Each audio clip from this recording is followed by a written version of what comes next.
en las profundidades de un bosque ucraniano, en el corazón de un imperio que se creía eterno, se erigió una ciudad. No era una ciudad cualquiera. Era una promesa de futuro, un escaparate del poder del átomo domesticado, un lugar para los jóvenes, los brillantes, los privilegiados. Sus calles eran anchas, sus edificios modernos, y sus habitantes vivían con una fe inquebrantable en el progreso y en la ciencia que les proporcionaba una vida cómoda. Pero a pocos kilómetros de distancia, dentro del coloso de hormigón que alimentaba este sueño, se ocultaba una verdad peligrosa, un defecto fundamental, nacido de la ambición, el ahorro y el secreto, yacía latente en el núcleo de un reactor. Era una falla inherente al propio sistema que lo había concebido. Nadie sospechaba que una noche de primavera, durante una prueba diseñada para aumentar la seguridad, se desencadenaría una secuencia de acontecimientos que convertiría esa promesa en una pesadilla. Una prueba que, en lugar de prevenir un desastre, lo provocaría, liberando una fuerza que envenenaría la tierra, vaciaría ciudades y contribuiría a fracturar los cimientos del propio Estado que había construido ese sueño sobre una base tan inestable. La ciudad de Pripyat fue fundada oficialmente el 4 de febrero de 1970. Su propósito era singular y claro: albergar a los trabajadores de la cercana central nuclear Vladimir Ilich Lenin y a sus familias. Se concibió como un Atomgrad, una ciudad atómica, un símbolo tangible de la modernidad y la destreza tecnológica soviética.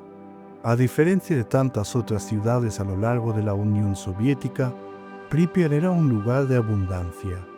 Sus tiendas estaban bien surtidas, ofreciendo bienes que eran escasos en otros lugares, y el nivel de vida era notablemente alto. Para el año 1986, su población había crecido hasta casi las 50.000 personas. Era una ciudad vibrante, definida por su juventud. La edad media de sus habitantes era de apenas 26 años, un reflejo directo de la naturaleza de la industria a la que servían, una que atraía a ingenieros, técnicos y científicos jóvenes de todo el país. La infraestructura de la ciudad fue planeada y ejecutada con esmero. Contaba con 15 guarderías y 5 escuelas secundarias para atender a una población en crecimiento. Su hospital, la Unidad Médica número 126, disponía de 410 camas. La vida cultural giraba en torno a lugares como el Palacio de la Cultura Energetic, un centro comunitario que servía de punto de encuentro para todo tipo de celebraciones y eventos.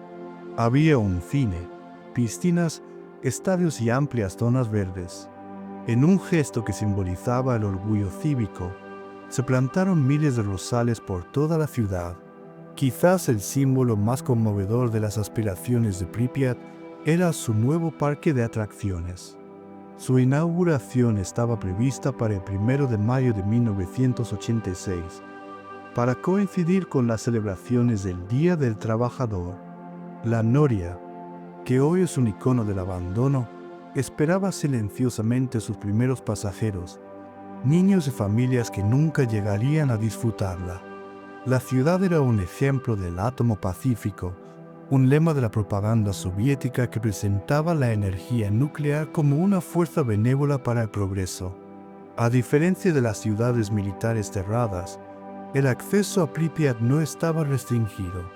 Era un lugar abierto, un testimonio de la confianza del sistema en su mayor logro tecnológico. La vida allí era una encarnación del sueño soviético, una burbuja de prosperidad y orden. Sin embargo, esta existencia idílica era totalmente dependiente de la central nuclear.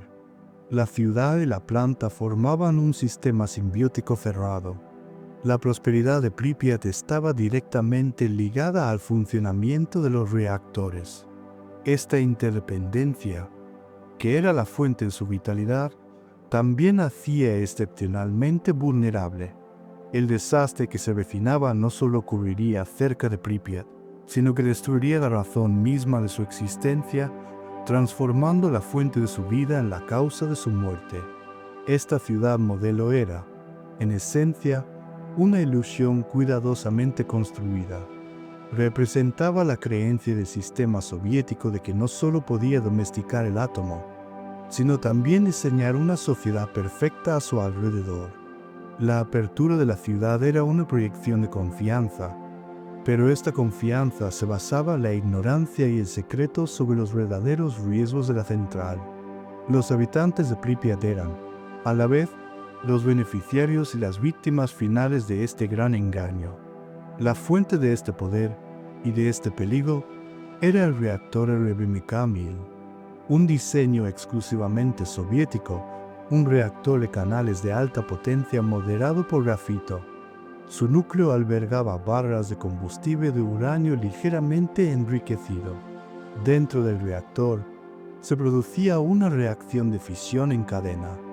Los neutrones liberados por la división de los átomos de uranio eran ralentizados por un inmenso bloque de 1.700 toneladas de grafito, lo que les permitía fisionar otros átomos de uranio y mantener así la reacción.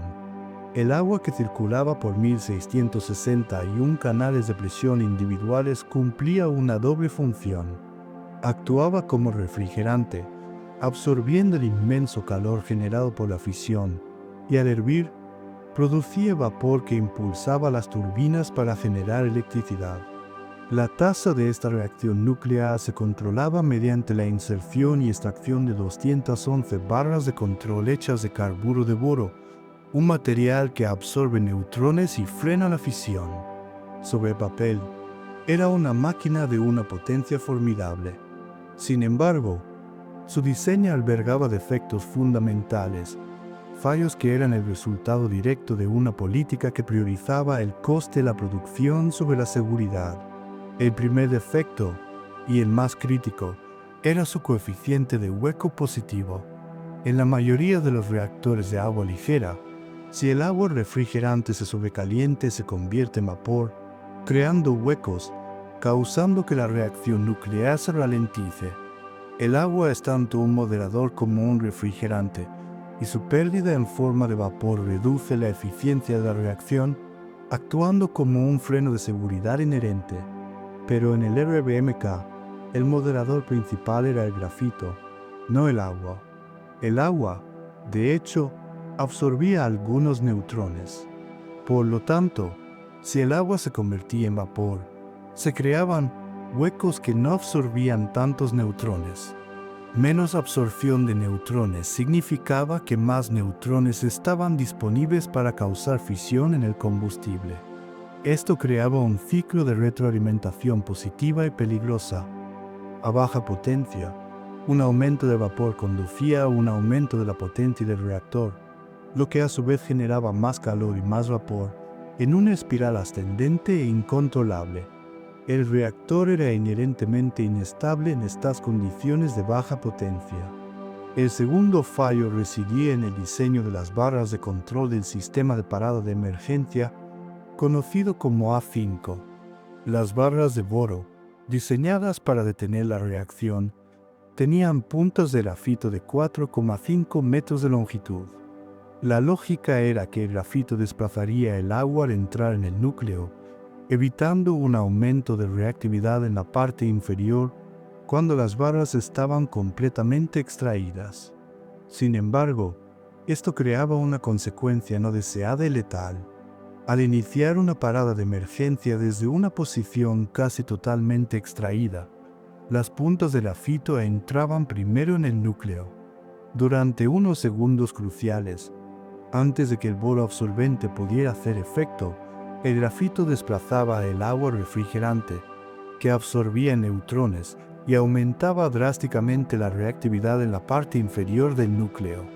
Bajo las condiciones equivocadas, pulsar el botón de apagado de emergencia podía actuar como un detonador, un efecto conocido como scram positivo. Un incidente en la central de Ignalina, en Lituania, en 1983, ya había demostrado este efecto. Pero esta información vital fue clasificada y no se distribuyó adecuadamente ni se incorporó en los protocolos de operación o en la formación de los operadores. El tercer defecto era una omisión flagrante. El reactor no estaba alojado dentro de una estructura de contención de acero y hormigón armado. Este tipo de edificio, estándar en los diseños occidentales, está diseñado para contener la presión y los materiales radiactivos en caso de un accidente grave. El edificio del reactor 4 de Chernóbil era, en esencia, una nave industrial, incapaz de resistir una explosión interna. Esta omisión fue una decisión deliberada para reducir los costes de construcción. Estos fallos no eran simples errores de ingeniería, eran el producto de un sistema. El diseño del RBMK era más barato de construir y permitía la recarga de combustible mientras el reactor estaba en funcionamiento, una característica útil para la producción de plutonio de grado militar. La seguridad se había subordinado a la economía y a los imperativos estratégicos. Científicos del Instituto Kurchatov y de otros lugares habían expresado su preocupación por la seguridad del RBMK durante años, pero sus advertencias fueron sistemáticamente ignoradas por una burocracia que no toleraba las críticas. La cultura del secreto, la falta de un organismo regulador independiente y la complacencia institucional crearon un reactor que no solo era defectuoso, sino fundamentalmente peligroso por diseño. El desastre que se gestaba no sería solo un accidente operativo, sino la manifestación inevitable de un fallo sistémico. El RBMK era, en sí mismo, una metáfora de la Unión Soviética en su etapa final. Potente y grandioso en apariencia, pero internamente inestable, plagado de secretos y con fallos estructurales que lo hacían peligrosamente vulnerable al colapso. La narrativa de la catástrofe de Chernóbil es una crónica de decisiones humanas tomadas bajo presión, dentro de un sistema que había eliminado los márgenes de seguridad. Lo que sigue es un relato detallado de las horas que condujeron a la explosión, un drama que se desarrolló en la sala de control del reactor número 4. La noche del 25 de abril de 1986 estaba programada una prueba de seguridad en el reactor número 4. El objetivo era comprobar una función de seguridad crítica. En caso de un apagón total, los generadores diésel de emergencia tardaban aproximadamente 1 minuto en alcanzar la potencia necesaria para alimentar las bombas de agua del sistema de refrigeración. Durante ese minuto de vulnerabilidad, el núcleo del reactor podría sobrecalentarse peligrosamente. La prueba pretendía determinar si la energía residual de la turbina, mientras giraba por inercia tras cortarse el suministro de vapor, sería suficiente para alimentar esas bombas de agua durante el intervalo crítico de 45 a 60 segundos. Irónicamente, era una prueba diseñada para mejorar la seguridad del reactor. El plan requería una reducción gradual de la potencia del reactor. Sin embargo, el procedimiento se vio interrumpido. El controlador de la red eléctrica de Kiev solicitó que la central mantuviera la producción de energía para satisfacer la demanda de la tarde. Esta petición externa, ajena a los protocolos de la prueba, retrasó el experimento durante casi 10 horas. La consecuencia de este retraso fue crítica. La prueba, compleja y potencialmente peligrosa, fue empujada a las primeras horas de la madrugada del 26 de abril. El turno de día, que se había preparado meticulosamente para el procedimiento, terminó su jornada y se fue a casa. La responsabilidad recayó sobre un turno de noche que llegaba sin la preparación específica para la prueba que estaban a punto de realizar.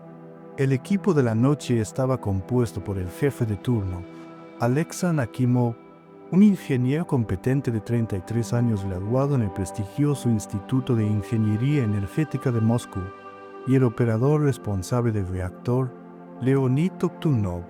Toktunov era un joven brillante de 25 años, pero con solo 2 meses de experiencia como operador principal. Supervisando a ambos se encontraba el ingeniero jefe adjunto, Anatoly Dyatlov, un hombre de 55 años con una vasta experiencia en reactores nucleares para submarinos, conocido por su carácter exigente, su estilo de gestión autoritario y su insistencia en cumplir los planes a toda costa. La colisión entre la demanda de energía de un sistema centralizado y la necesidad de seguridad de una operación local había creado las condiciones perfectas para el error humano. Un equipo sin preparación se enfrentaba a un procedimiento arriesgado en un reactor inherentemente inestable. A las 12:28 de la madrugada, la potencia del reactor, que debía mantenerse en un mínimo de 700 megavatios térmicos para la prueba, cayó de forma inesperada y drástica. Un fallo al transferir el control del sistema local al automático hizo que la potencia se desplomara hasta unos 30 megavatios térmicos, un nivel peligrosamente bajo, casi un punto muerto. A esta potencia tan reducida, el reactor comenzó a sufrir un proceso conocido como envenenamiento por xenón. El xenón 135, un subproducto de la fisión del yodo 135, es un potente absorbente de neutrones. Su acumulación en el núcleo actuaba como un veneno para la reacción en cadena, haciendo extremadamente difícil aumentar la potencia. Las normativas de seguridad dictaban que, en estas condiciones, el reactor debía ser apagado por completo y esperar 24 horas para que el xenón se desintegrara. Sin embargo, Dyatlov, presionado por completar una prueba que ya había sido pospuesta durante años, insistió en continuar. Presionó a Akimov y Toptunov para que elevaran la potencia. Para contrarrestar el efecto del xenón, los operadores comenzaron a retirar manualmente las barras de control de boro del núcleo una tras otra. Esta acción era una violación grave de los protocolos de seguridad.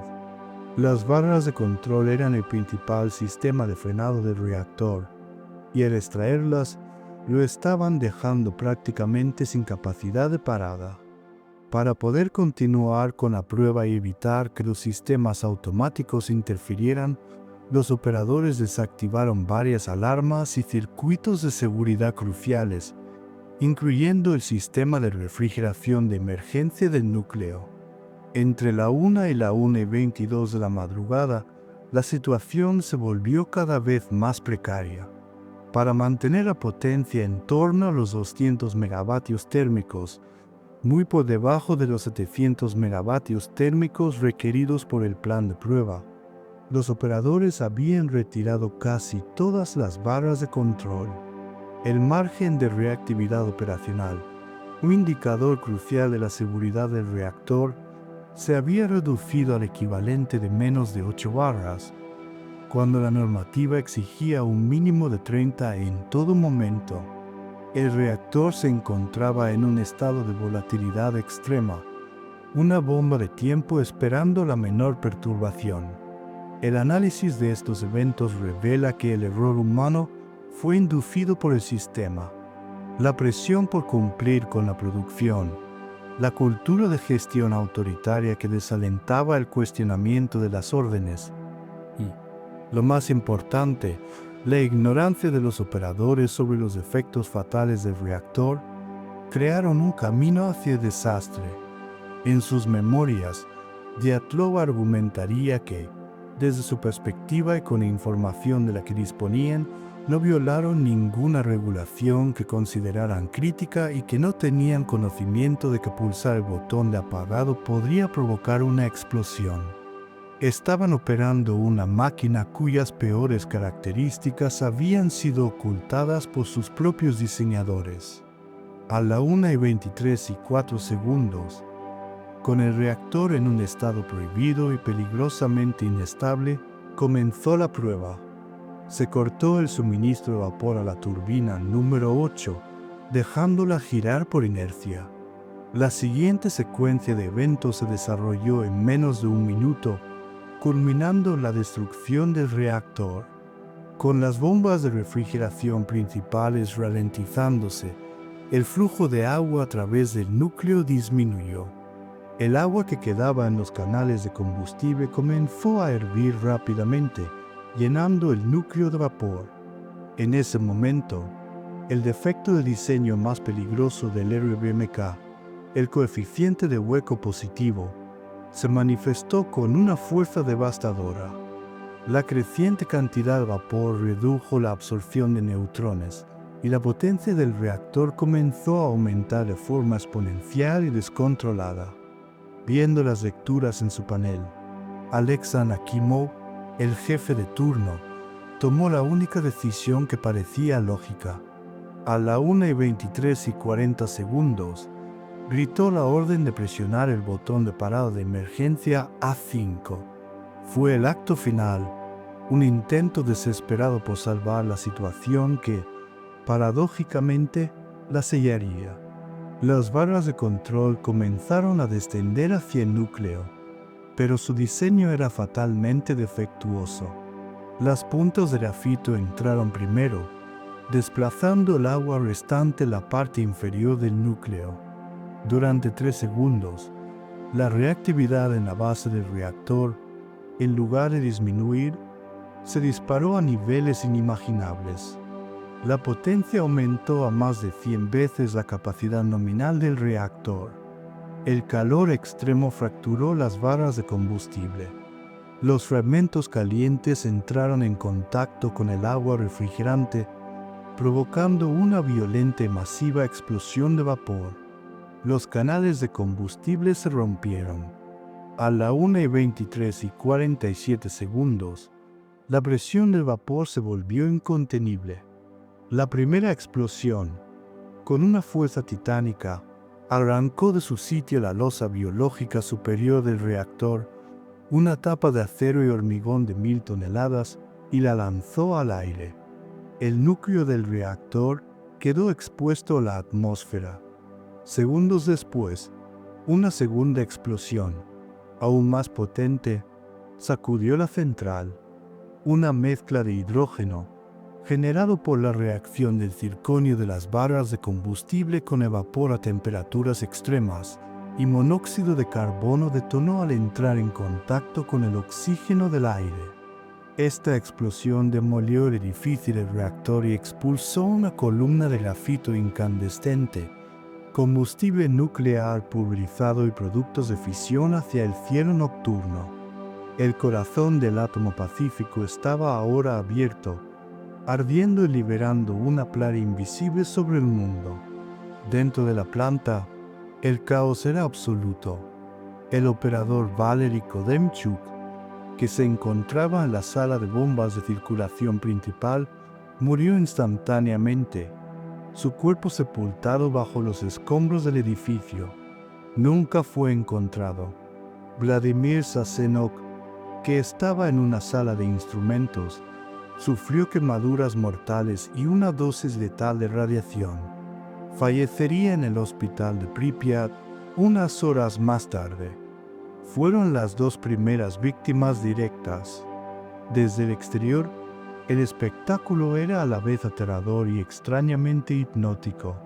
Una columna de luz de múltiples colores se elevaba desde las ruinas del reactor, un fenómeno causado por la ionización del aire por la intensa radiación. Esta visión atrajo a algunos residentes de Pripyat, que, sin saberlo, se expusieron a la lluvia radiactiva. La belleza aparente de la catástrofe ocultaba su naturaleza letal, un asesino silencioso enmascarado por un espectáculo de luces. La violencia mecánica de la explosión había terminado. Ahora comenzaba la violencia silenciosa y biológica de la radiación. La destrucción del reactor número 4 desencadenó una respuesta de una escala sin precedentes, una lucha desesperada contra un enemigo invisible que pondría a prueba los límites del heroísmo humano y la capacidad de un superpoder para enfrentar una verdad que había intentado ocultar. A los pocos minutos de la explosión, a la 1:28, las alarmas de incendio sonaron en toda la central. Los bomberos de la propia planta, la Brigada Paramilitar de Bomberos número 2, fueron los primeros en llegar. Poco después, se les unieron los bomberos de la cercana ciudad de Pripyat, la brigada SP-6, liderados por los tenientes Víctor Kivenok y Volodymyr Pravik. Estos hombres acudieron a lo que creían que era un incendio convencional en el techo de la sala de turbinas. Nadie les informó de la naturaleza radiológica del desastre. No llevaban más protección que sus uniformes habituales. Su tarea inmediata era evitar que el fuego, alimentado por el betún inflamable del techo, se extendiera al reactor número 3, que todavía estaba en funcionamiento. Si el fuego alcanzaba el reactor vecino, las consecuencias podrían haber sido aún más catastróficas. Con una valentía extraordinaria, subieron a los tejados y lucharon contra las llamas. Lo que no sabían era que los escombros esparcidos a sus pies no eran simples restos de construcción. Eran trozos de grafito del moderador del reactor, fragmentos del núcleo mismo que emitían niveles de radiación letales. Mientras combatían el fuego, estaban siendo bombardeados por dosis masivas de rayos gamma. Pronto, los efectos del síndrome de irradiación aguda comenzaron a manifestarse.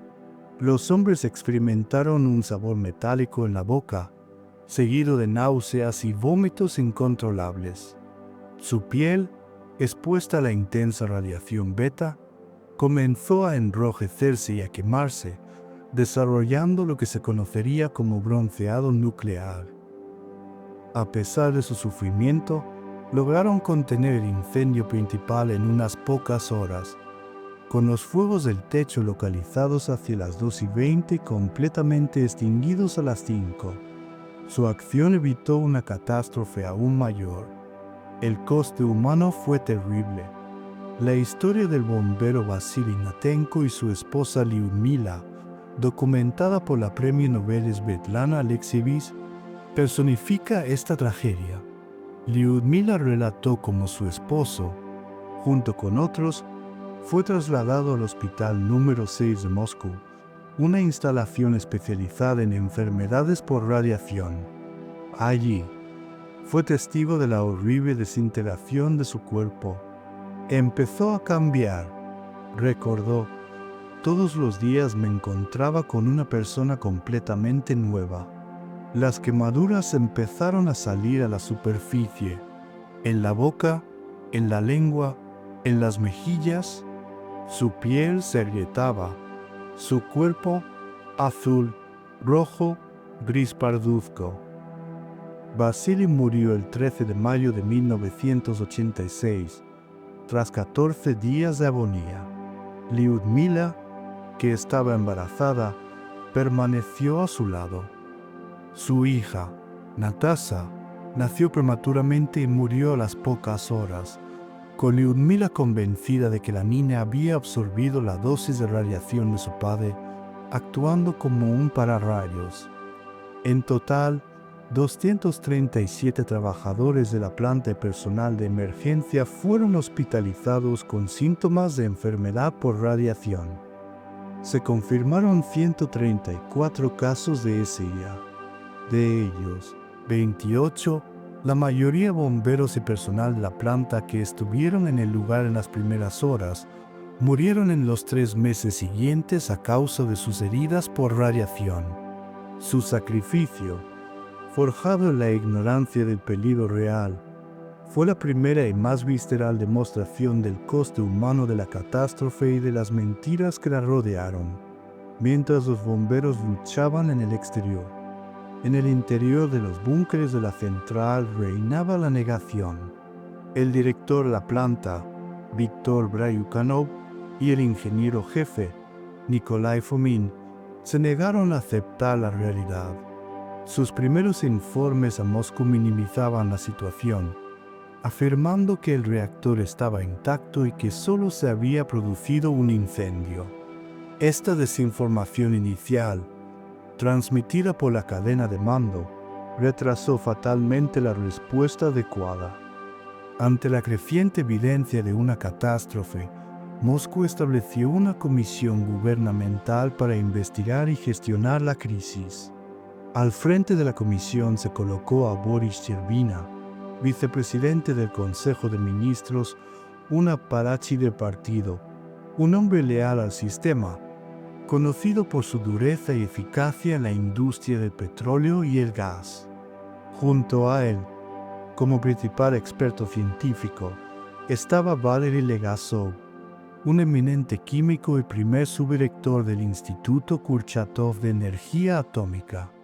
La dinámica entre estos dos hombres definiría la respuesta a la crisis.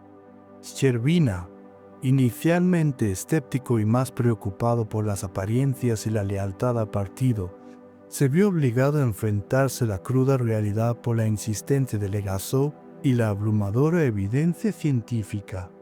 Legasov, por su parte, se encontró luchando no solo contra un reactor en fusión, sino también contra un sistema burocrático basado en el secreto y la negación.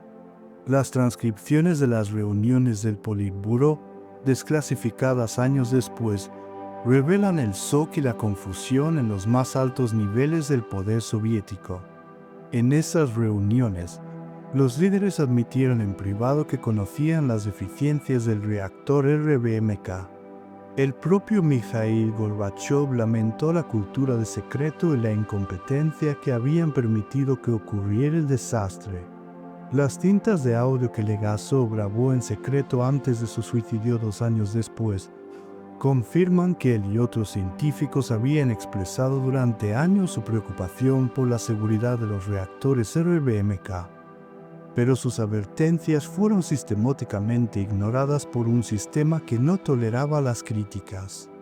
El conflicto entre Chervina y Legasov era un microcosmos de la lucha más amplia entre la ideología del partido y los hechos inmutables de la física.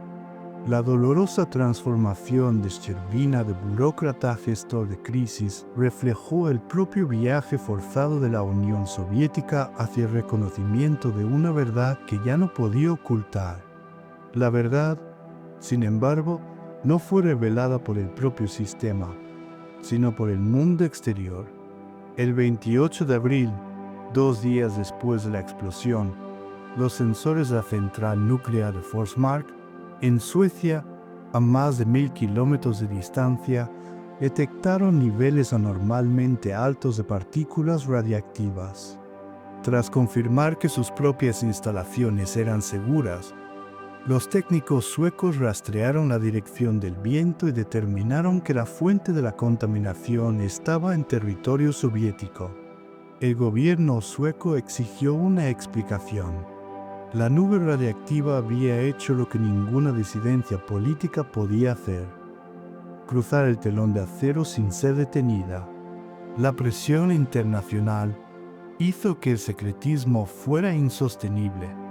Esa misma noche, en el principal programa de noticias de la televisión soviética, Vremya, un presentador leyó una escueta declaración de 20 segundos. Admitía que se había producido un accidente en la central nuclear de Chernóbil y que uno de los reactores había resultado dañado. No se dieron más detalles sobre la escala del desastre ni sobre el peligro para la población. Este anuncio críptico y tardío solo sirvió para alimentar el miedo y la desconfianza. En Pripyat, durante las 36 horas de silencio oficial entre la explosión y el inicio de la evacuación, la población vivió en una ignorancia letal. La vida continuó con una normalidad inquietante. Los niños jugaron en la calle, se celebraron bodas y la gente siguió con sus rutinas diarias, respirando aire cargado de isótopos radiactivos. Es en este vacío de información donde nació la leyenda del Puente de la Muerte, un puente ferroviario desde que supuestamente muchos residentes observaron el incendio. Aunque no hay pruebas documentales que confirmen que todos los que estuvieron allí murieron, la historia persiste como un poderoso símbolo de la exposición de la población civil durante el periodo de negación del Estado. Finalmente, en la tarde del 27 de abril, 36 horas después de la explosión, comenzó la evacuación de Pripyat. A través de los altavoces de la ciudad, se emitió un anuncio. Se informó a los residentes que, debido a la insatisfactoria situación radiológica, serían evacuados temporalmente. Se les dio 2 horas para prepararse y se les instruyó que llevaran solo lo esencial, documentos y algo de comida. Se les dijo que volverían en 3 días. Era una mentira calculada para evitar el pánico y asegurar una evacuación ordenada. Cientos de autobuses llegaron a la ciudad en poco más de 3 horas. Pripyat, una ciudad de casi 50.000 almas, quedó vacía. Fue el comienzo de un éxodo masivo que, en los años siguientes, desplazaría a más de 350,000 personas de las zonas contaminadas de Ucrania, Bielorrusia y Rusia. Para contener la catástrofe, la Unión Soviética movilizó a un ejército de hombres y mujeres que pasarían a la historia como los liquidadores.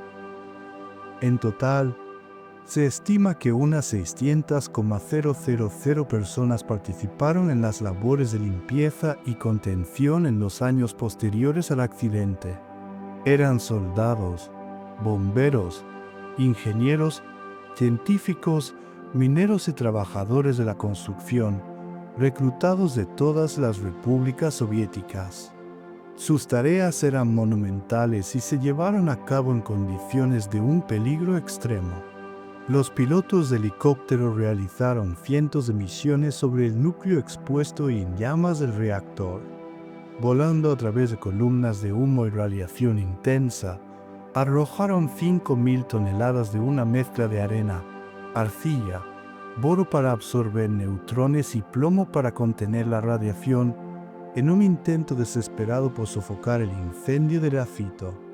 Muchos de estos pilotos recibieron dosis de radiación muy elevadas. Mientras tanto, bajo tierra, se libraba otra batalla.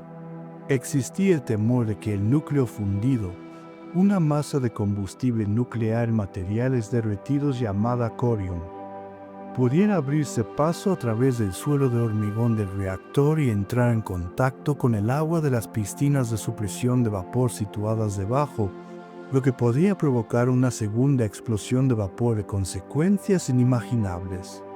Para evitarlo, se movilizó a miles de mineros del carbón de Tula y la cuenca del Donetsk. Su misión era excavar un túnel de 150 metros de largo por debajo del reactor 4.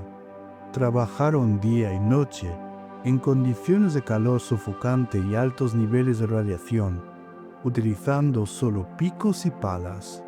El plan era crear una cavidad para instalar un sistema de refrigeración con nitrógeno líquido que enfriaría la losa de cimentación del reactor. Al final, el sistema de refrigeración nunca se utilizó. El núcleo se enfrió por sí solo y el peligro de una segunda explosión disminuyó. El túnel que habían cavado con tanto esfuerzo fue rellenado con hormigón para reforzar la base del reactor. Su sacrificio, aunque basado en una amenaza que no se materializó, fue un testimonio de la desesperación y la escala de la respuesta. Quizás la tarea más peligrosa de todas fue la limpieza del techo del edificio de la central.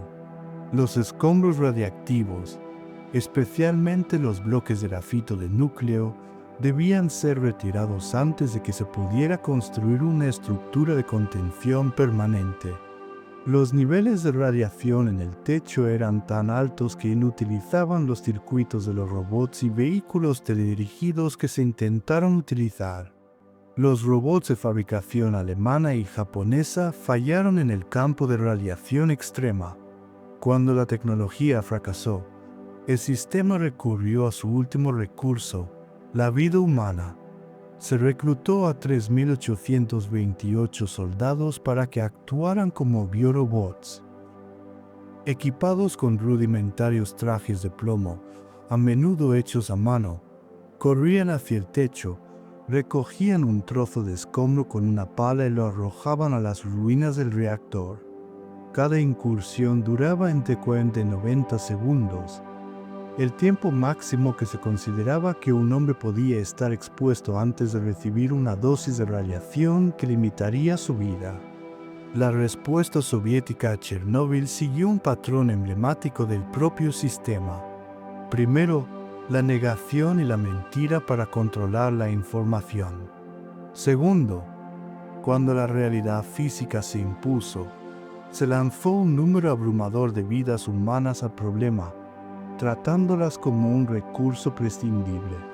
Finalmente, se procedió a enterrar el problema bajo hormigón, creando un monumento para ocultar la podredumbre subyacente.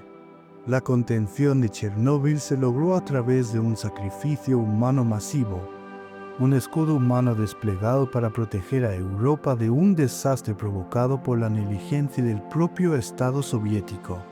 Tras la fase aguda de la catástrofe, comenzó la larga y dolorosa tarea de asignar culpas, comprender las consecuencias y asimilar el profundo impacto que el desastre tendría en la salud humana, el medio ambiente y el propio tejido político de la Unión Soviética. En julio de 1987, en un tribunal improvisado en la ciudad de Chernóbil, se llevó a cabo el juicio de los responsables del desastre.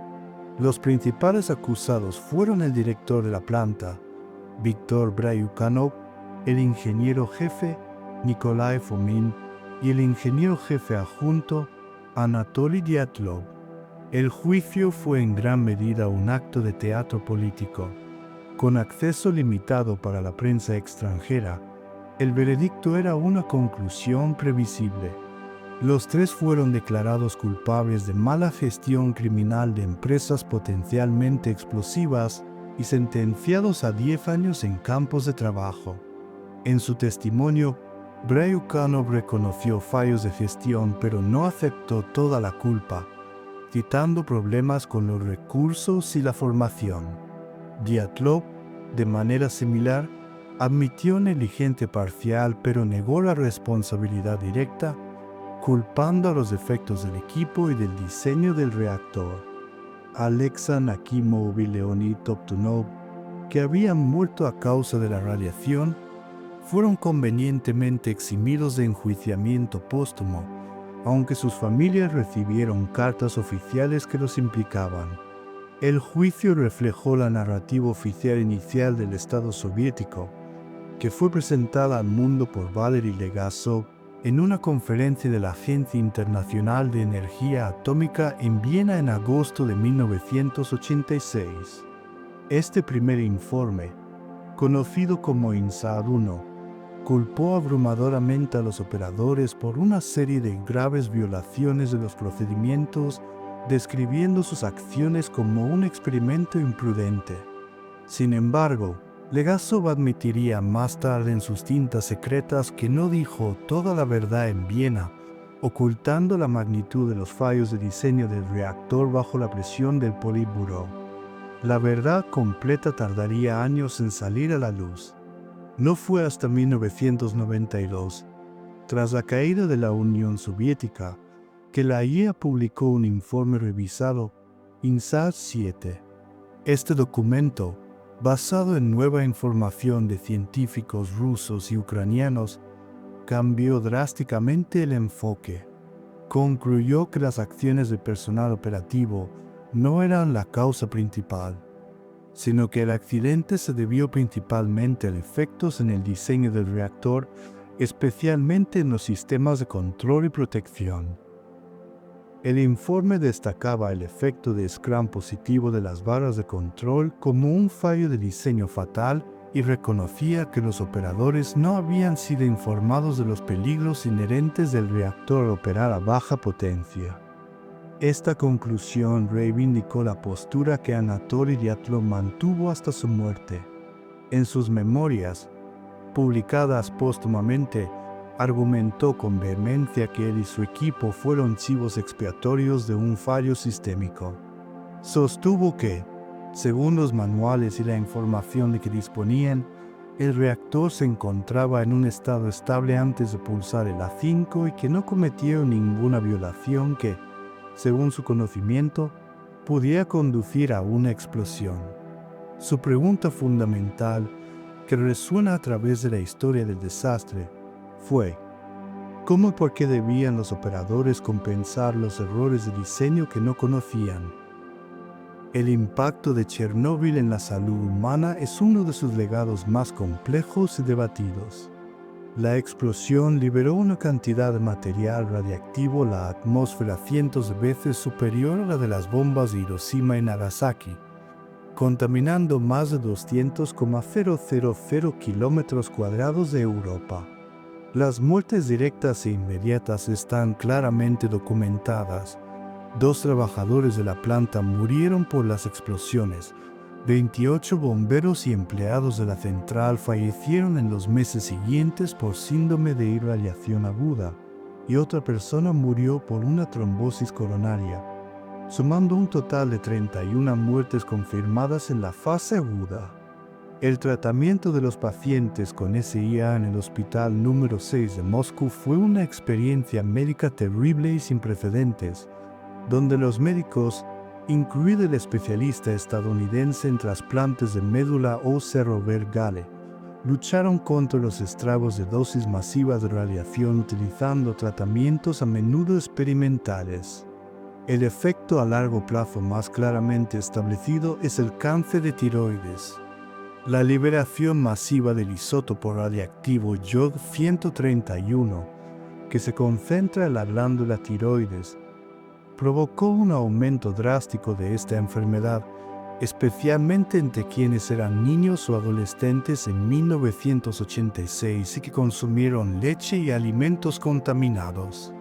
Para 2015, se habían diagnosticado casi 20,000 casos de cáncer de tiroides en esta cohorte en Bielorrusia, Ucrania y Rusia, de los cuales unos 5,000 se atribuyen directamente a la radiación de Chernóbil.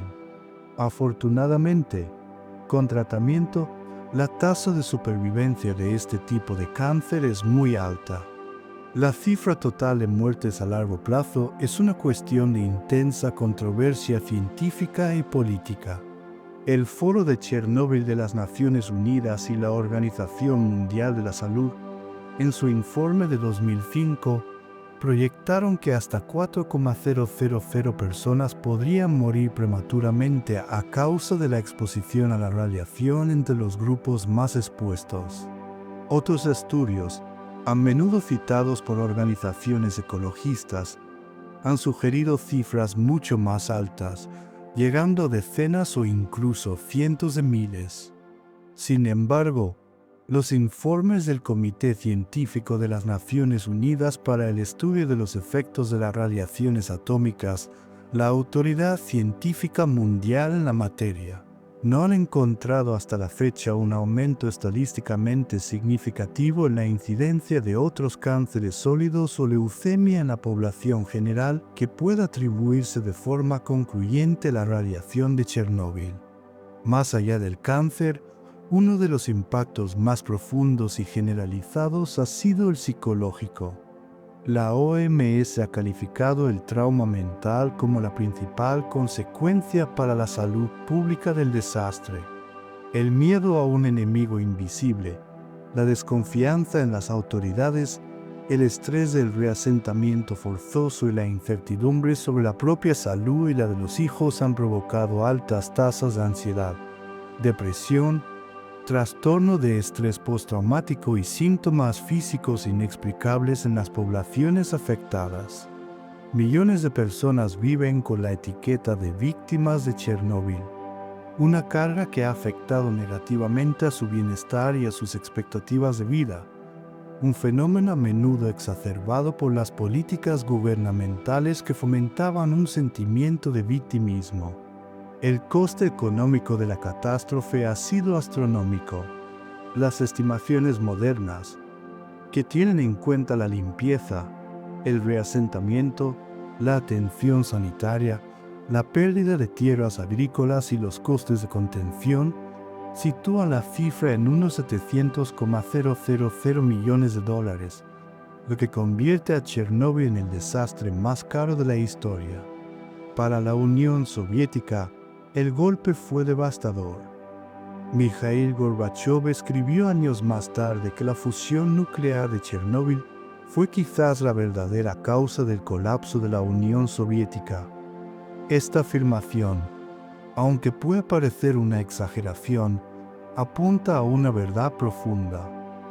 El desastre fue tanto un evento nuclear como un evento político. Actuó como un catalizador imparable para la desintegración del sistema soviético. La catástrofe puso a prueba de la forma más brutal la política de glasnost o apertura de Gorbachev. El instinto inicial del sistema fue el encubrimiento, una respuesta refleja perfeccionada durante décadas de gobierno autoritario. Pero la nube radiactiva no respetaba fronteras. Su detección en Suecia y la consiguiente presión internacional hicieron que el secreto fuera insostenible. La transparencia forzada que siguió fue como abrir una caja de Pandora. Reveló al mundo, y lo que es más importante, a los propios ciudadanos soviéticos, la incompetencia, las mentiras y los profundos fallos estructurales del Estado. La narrativa de la superioridad tecnológica y la infalibilidad del Partido Comunista quedó hecha añicos. La confianza del público en sus líderes se evaporó. Este colapso de la legitimidad política, combinado con la hemorragia económica causada por el desastre, debilitó fatalmente al gobierno central y envalentonó a los movimientos nacionalistas y de independencia en las repúblicas soviéticas, especialmente en Ucrania, Bielorrusia y los estados bálticos. La desintegración radiactiva del núcleo del reactor 4 fue un reflejo de la desintegración política del Imperio Soviético, que se derrumbaría apenas 5 años después. Hoy, la zona de exclusión de Chernóbil, un área de más de 2.600 kilómetros cuadrados que rodea la central, sigue en pie. Es un lugar de profundas contradicciones, un laboratorio único donde la catástrofe tecnológica ha dado paso a un renacimiento inesperado y donde el legado del desastre sigue evolucionando. La primera respuesta a la herida abierta del reactor 4 fue la construcción de una estructura de contención. En una hazaña de ingeniería realizada bajo condiciones extremas, se erigió el llamado sarcófago u objeto refugio. En tan solo 206 días, entre mayo y noviembre de 1986, los liquidadores construyeron una inmensa cubierta de hormigón y acero sobre el reactor destruido. Se utilizaron 400,000 metros cúbicos de hormigón y más de 7.000 toneladas de estructura metálica. Fue una solución temporal, construida a toda prisa y con una vida útil estimada de unos 30 años. Con el paso de las décadas, el sarcófago comenzó a deteriorarse. La radiación, la humedad y el propio peso de la estructura provocaron grietas, y la amenaza de un colapso se hizo real. Un derrumbe podría haber liberado una nueva nube de polvo radiactivo. La comunidad internacional reconoció que las consecuencias de Chernóbil eran demasiado vastas para que una sola nación, especialmente una Ucrania postsoviética con dificultades económicas, las gestionara sola. Se puso en marcha un proyecto internacional sin precedentes para construir una nueva estructura de contención segura, el New Safe Confinement o NSC. Este es un arco de acero gigantesco, la estructura terrestre móvil más grande jamás construida. Con más de 100 metros de altura y un vano de 257 metros, fue construida en una zona descontaminada cerca del reactor y, en noviembre de 2016, se deslizó lentamente sobre raíles hasta cubrir el antiguo sarcófago y el reactor 4. Esta nueva estructura está diseñada para durar al menos 100 años. Su propósito no es solo contener la radiación, sino también proporcionar un entorno seguro para el futuro desmantelamiento robótico del reactor destruido, una tarea de una complejidad inmensa que se prevé que no se complete hasta el año 2065. El contraste entre las dos estructuras es un símbolo del cambio político. El primer sarcófago fue un acto desesperado de contención nacional, un monumento al sacrificio soviético. El NSC es un producto de la cooperación y la financiación mundial, un reconocimiento de que el legado de Chernóbil es una responsabilidad global. Dentro de esta contención yace el infame pie de elefante.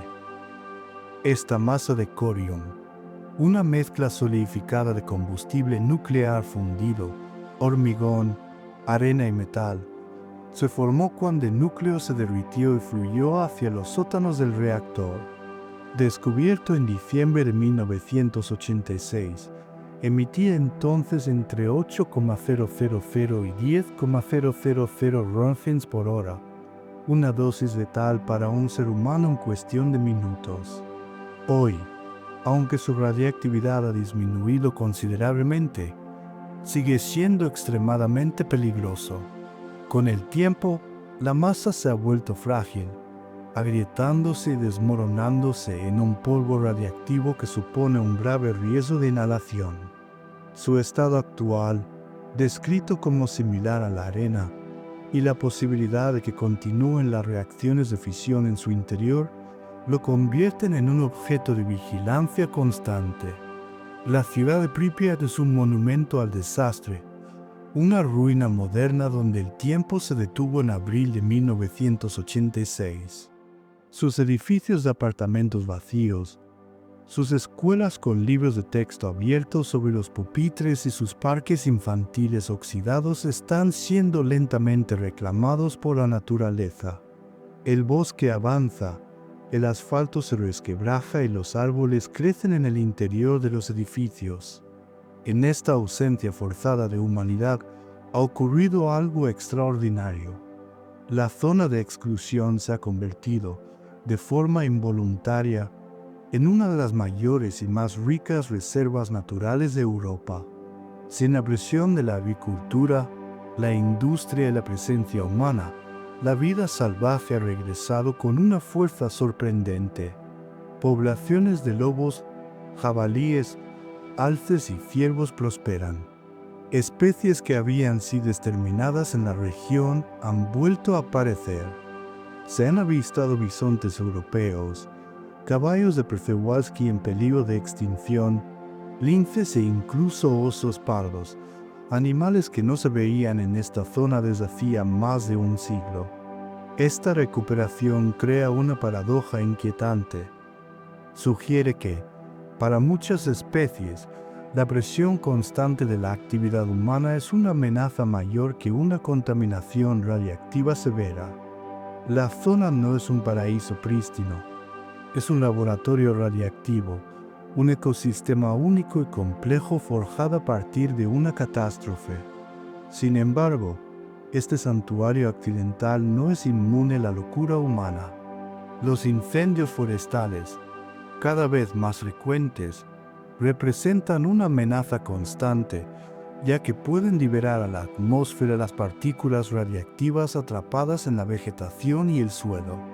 Y en un giro sombrío de la historia, en el año 2022, la zona se convirtió de nuevo en un escenario de conflicto.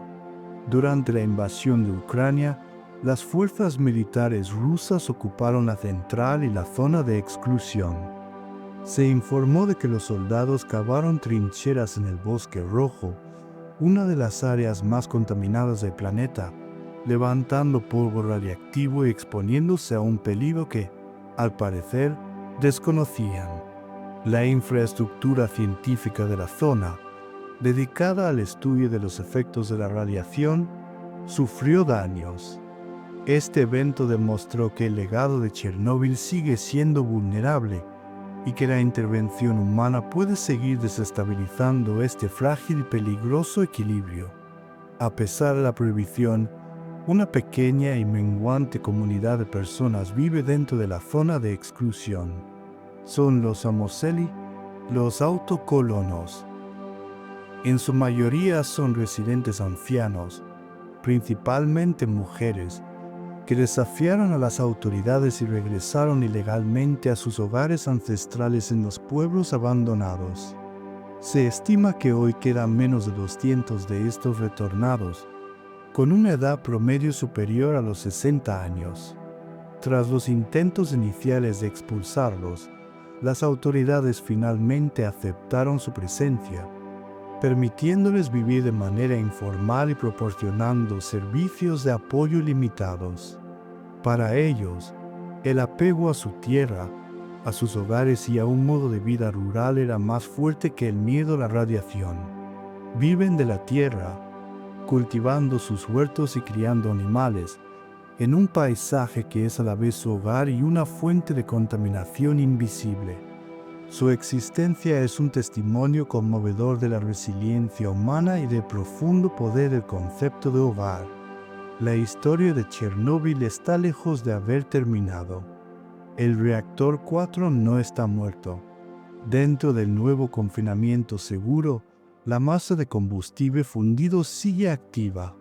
Se siguen detectando reacciones de fisión, y la presencia de agua que se filtra en la estructura sigue siendo un motivo de preocupación, ya que podría acelerar estas reacciones. El desmantelamiento completo del reactor y la eliminación segura de cientos de toneladas de material altamente radiactivo es una tarea que se extenderá durante generaciones, un desafío tecnológico y financiero para el siglo XXI. El legado de Chernóbil es una serie de paradojas profundas y aleccionadoras. Un lugar de muerte tecnológica se ha convertido en un refugio para la vida natural. Un símbolo de fracaso de un Estado autoritario es ahora gestionado por la cooperación internacional. Una historia de inmensa tragedia humana es también una historia de increíble resiliencia humana. Y el desastre que contribuyó a poner fin a la Guerra Fría se ha convertido en un campo de batalla en una nueva. Chernóbil es una lección permanente. Una lección sobre la arrogancia tecnológica, sobre el coste catastrófico del secreto y la mentira, y sobre la necesidad absoluta de una cultura de seguridad que debe prevalecer sobre cualquier otra consideración. Es una cicatriz en el planeta, una herencia tóxica que la humanidad tendrá que gestionar durante siglos. Un recordatorio sombrío y duradero de que hay fuerzas que, una vez desatadas, no pueden ser fácilmente contenidas, y de que las consecuencias de un solo día de abril pueden extenderse a través del tiempo, afectando a innumerables vidas y alterando el curso de la historia. En última instancia, la historia de Chernóbil es una historia sobre la relación entre el poder, la tecnología y la verdad, y las devastadoras consecuencias que se producen cuando la verdad es la primera víctima.